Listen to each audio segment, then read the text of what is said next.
This month's Digital VA is brought to you by Pure Storage. The Department of Veterans Affairs has scaled its telehealth visits by a factor of 10 since the beginning of the pandemic. Telehealth is only one application of more than 100 that live in the cloud for the agency. David Catanoso is Director of Enterprise Cloud Solutions at the Department of Veterans Affairs. Welcome. It's great to have you on the program.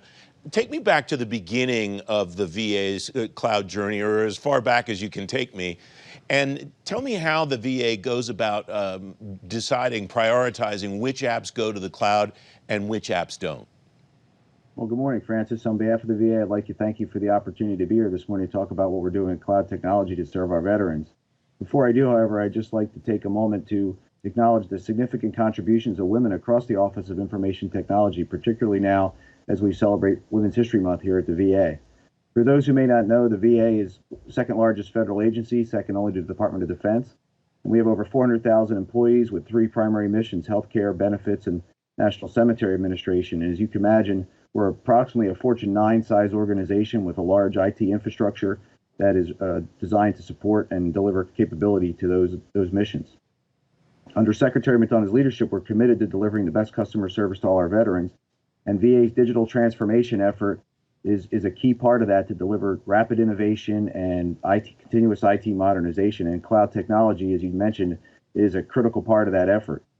As the Director of ECSO, my team and I are responsible for delivering the VA Enterprise Cloud, and in addition to that, migrating applications to that cloud and ensuring that the cloud is more broadly adopted across the enterprise. But we're not doing it alone. With senior leadership support and membership and teamwork across the Office of Information Technology, we're really working our best to make sure this is a huge success.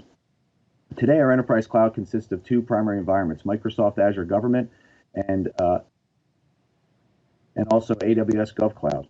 And in addition to that, we add several layers of third-party tooling on top of that to maximize the security of veteran data and ensure that teams can move very rapidly to the cloud to take advantage of that technology for our veterans.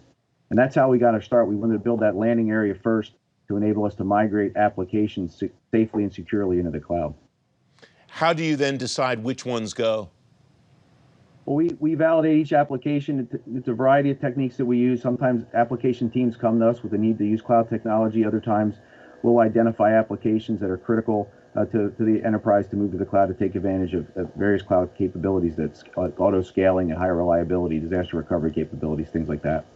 As I mentioned at the beginning, you're 100 and some apps into this journey now. What does that process look like today that may be different than at the beginning when you were, I guess, more in triage mode?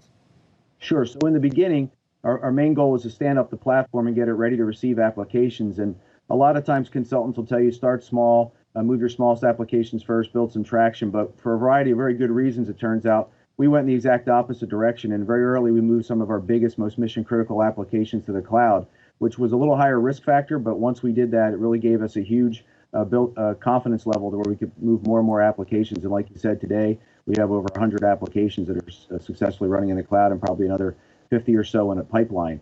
We basically attack the problem by planning our migrations in quarterly waves, similar to like agile scrums or agile backlogs, and then sprints. And then we basically migrate those every quarter. We move another series of applications. We got over 50 or 60 of those in the pipeline now. What did you do at the beginning to mitigate that risk, given that you were going kind of in the opposite direction to what a consultant might suggest? Well, I guess we tried to measure twice and cut once, be very careful about the steps that we took, a lot of very careful execution, but in a team effort, having a lot of eyes on it and just moving very methodically. What's your total app inventory? It sounds, so you have more than 100 in the cloud now. You have 50 to 60 you said are in the pipeline. At what, will there be a point where you're finished? Will there be a point where you say the apps that we have left that are still in data centers probably going to stay in data centers? We're always going to have a mix of data centers and cloud technology given the size of our infrastructure. We're about approximately 1,000 apps in our inventory today, and we're probably tracking to do maybe 350 or so by 2024. But we're definitely on an upward trend in terms of adoption of cloud technology. What have you had to do architecture-wise, if anything, differently as now that it sounds like maybe you're midway through this transition than you thought you were going to do at the beginning? Well, the things that we're looking at now really are maturity levels, right? We're trying to mature the use of cloud technology, move more from a lift and shift or minimal rehosting level activities to taking more and more advantage of cloud native services like PaaS databases or containerization. We're also looking to add more and more monitoring and automation. We've got a very strong AI operations effort underway to ensure we can really reduce our mean time to resolution if we have an incident and speed innovation. So we've got a lot of activities going on to mature the use of the cloud as opposed to just using cloud. Does your office have a role in developing new apps? For example, everybody pays attention to VA, to the electronic health records transition, but I imagine there are a lot of other apps that come online over time, and I wonder if your team is involved in that from the very beginning now. So we're more of an enabling office. We really make the technology available and help applications use the cloud. We're not actually in the development role. There are other great teams at the VA that are doing development. We have about 30 seconds left. What will you do? What will you watch moving forward? What are the potential pain points that you want to try to ameliorate before they happen?